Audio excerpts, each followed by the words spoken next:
Today we're going to visit with Lake Sakakawea Fisheries Supervisor Dave Frieda. I'm Mike Anderson with the North Dakota Game and Fish Department.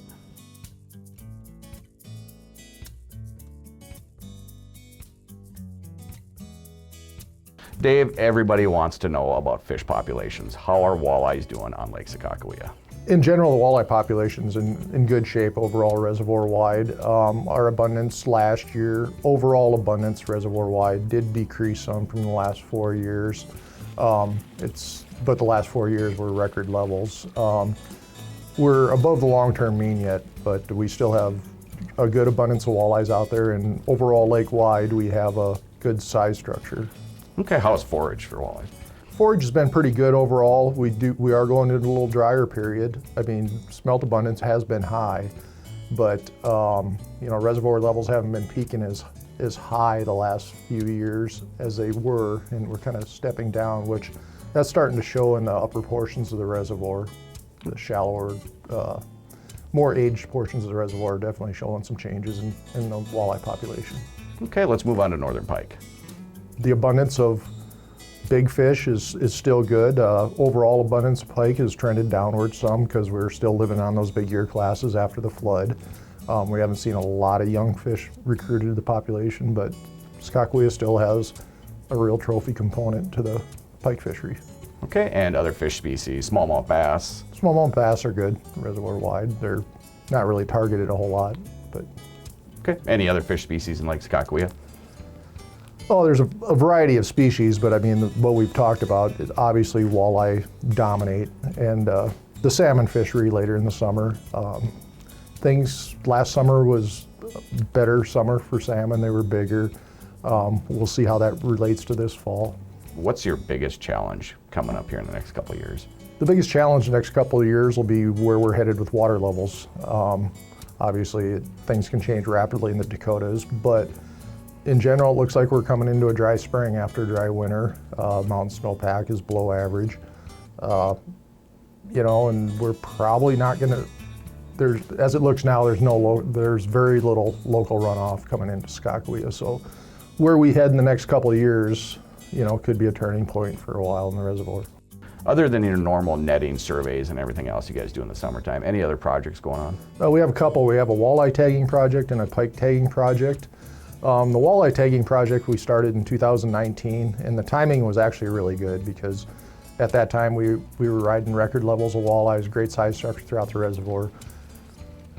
Rolling into 2020, we definitely heard it from the anglers, and we saw it in the spring. Some of those upper sites in the reservoir, the Van Hook Arm and above, there definitely wasn't the abundance of large fish up there that there was previously. The size structure was definitely off.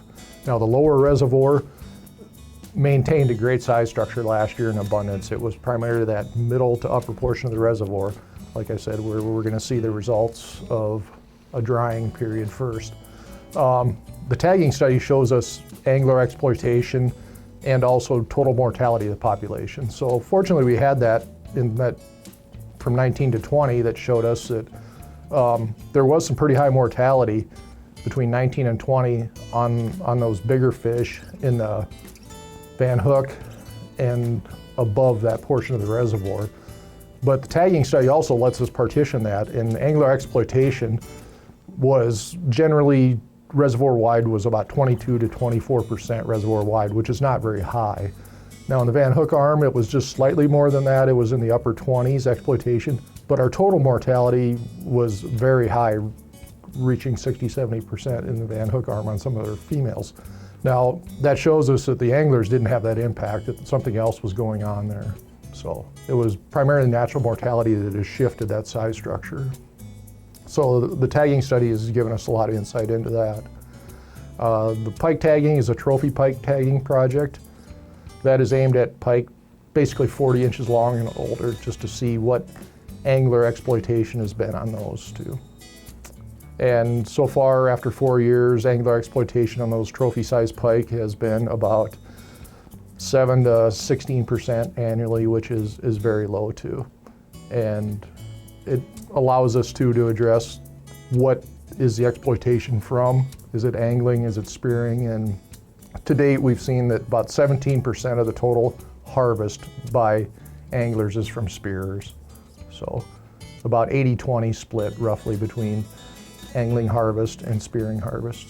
How about the creel survey, Dave? The creel survey we do every 3 years on the Missouri River system and in Lake Audubon also.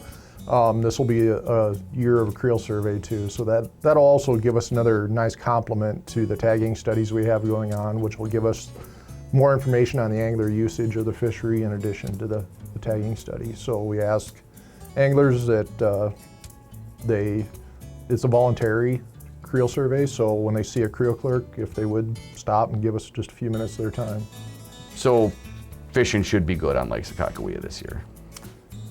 You always suspect it should be, but you know how the bite pans out.